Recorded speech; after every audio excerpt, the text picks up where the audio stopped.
Hey guys, in this video I'll be drawing, inking, and watercoloring Izuku Midoriya, also known as Deku from My Hero Academia, so stick around.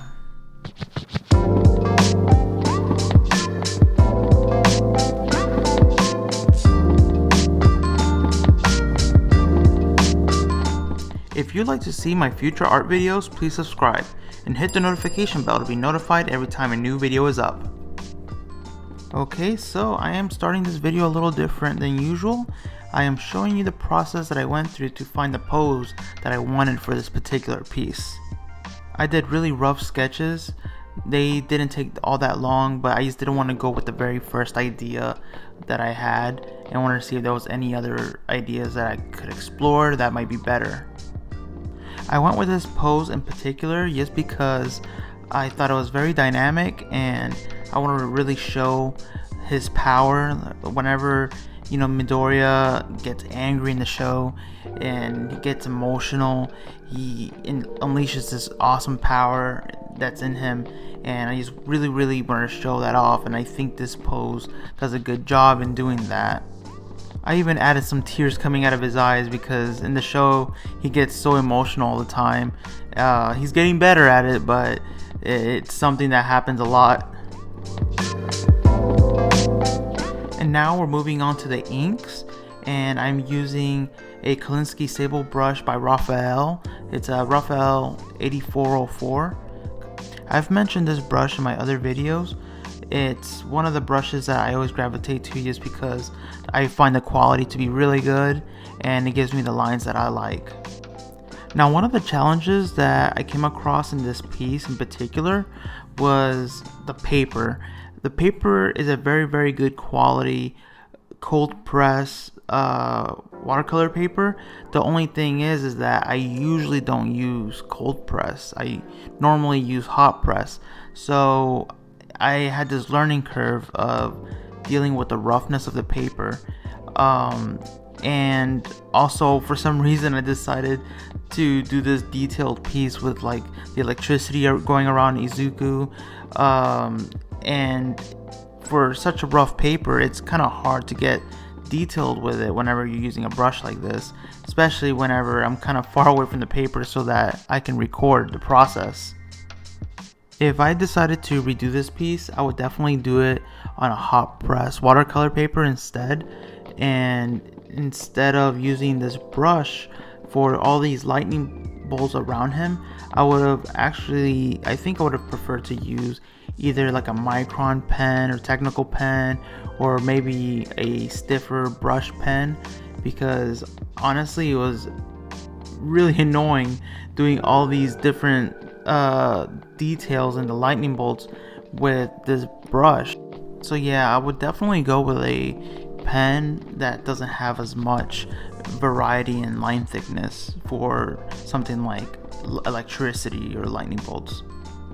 Also, if anybody's curious about the bottle cap that I use for the ink, it's just a regular bottle cap. I collected them a long time ago in a big bag, so I can use them specifically for ink.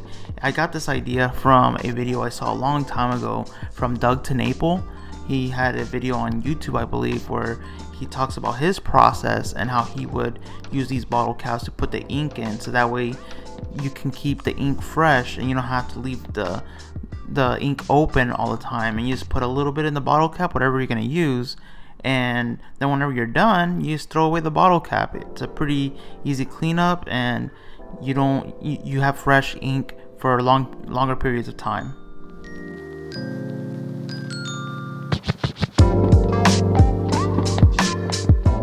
If you're curious about the tools that I'm using, I'll link them down below. Everything from the ink that I use, the paper, and even the brushes. The bottle cap, you can just get that from an empty water bottle, so I won't link that. And if you guys have any questions about the tools that I'm using and I don't go over them in the video, comment down below, ask your questions, and I'll do my best to get back to you guys whenever I can.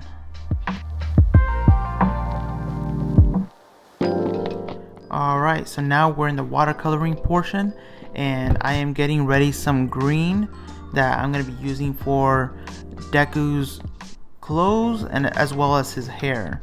And I'm trying to find the right green. It's a little too yellow at this point, and you see I'm adding a little bit of blue. Well, you can't see it because it's off camera, but I'm adding a little bit of blue so I can cool down the green, because before it was a little too warm.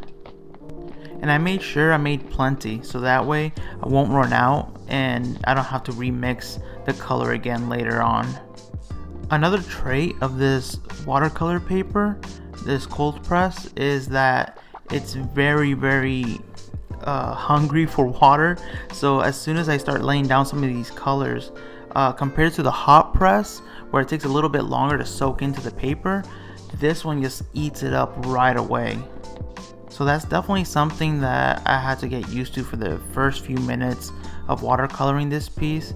I was just not expecting that I would have to keep the colors pretty wet, or if I didn't want them so wet, it would create kind of like a dry brush effect.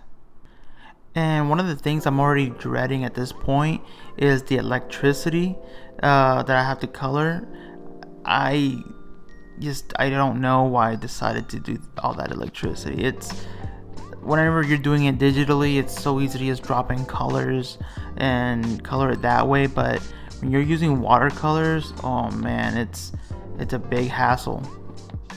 And you're gonna see that in a bit whenever I start watercoloring the electricity. At first I'm gonna try to do an effect where I keep the blue on the outer edges of the electricity and try to leave the inside part of the electricity white to give it that effect that it's glowing. But very quickly I was just like, there's no way I'm gonna do this for the whole piece, and I just went and colored the whole thing blue. And at this point I'm thinking, okay, well later I'll just go in with the white gel pen that I have and I'll go in between the electricity and I'll get that same effect, because I'm way too impatient to go in there and try to get all those light blue edges and leave the middle open. It's just I'm too impatient for that. Now, one of the good things about using a cold press paper like this that soaks up a lot of water is that it is awesome whenever you're using the wet on wet technique, just because even though it absorbs the water a lot, I feel like the paper stays wet for longer periods of time. It could just be me. If anybody that is watching this is experienced with watercolors and watercolor paper, please leave your comments down below if you think that the cold press stays wet for longer periods of time or if the hot press does. But in my opinion, from what I can tell, the cold press not only absorbs it quicker, but it stays wet for longer periods of time. And I really like this aspect of it because I can do techniques like this where I do a big wash of like yellow, and then I go in there while the paint is still wet, and whenever I add bits of green to it, it kind of like disperses and creates this cool tie-dye effect. And as you guys know, I love my purples, so I love adding purples to the shadows instead of just a straight up gray, just because I feel that it adds a little bit more vibrancy to the piece, and I like my pieces to be pretty vibrant, very saturated. Also, if anybody's wondering why I always have so much dried up colors in my palette, it's because I feel like it helps me be quicker in my watercolors whenever I do my next session. More than likely, some of those dried up watercolors will be helpful in my next piece, and I just add a little bit of water and bring them and activate them again. For example, Midoriya's skin tone, I had that already done on the palette. I don't like making skin tone colors, so if I have some from last time and I can reuse it, it's even faster for me. Oh, also, as you can see, I took out my brush again because the gel pen just wasn't giving me the effect that I wanted. I thought I had this big plan to go in there and add stuff with the white gel pen, and it just did not work out at all. So I took out the brush and I'm using this white paint. I got this paint from Japan whenever I went to visit, so if I can find it online or something, I can link it down below, I will. It's pretty good. I actually haven't used it all that much. I saw this on the side of my table. I was like, you know what, let's give this a try and see. And I went absolutely nuts in the background with more electricity because it worked so well.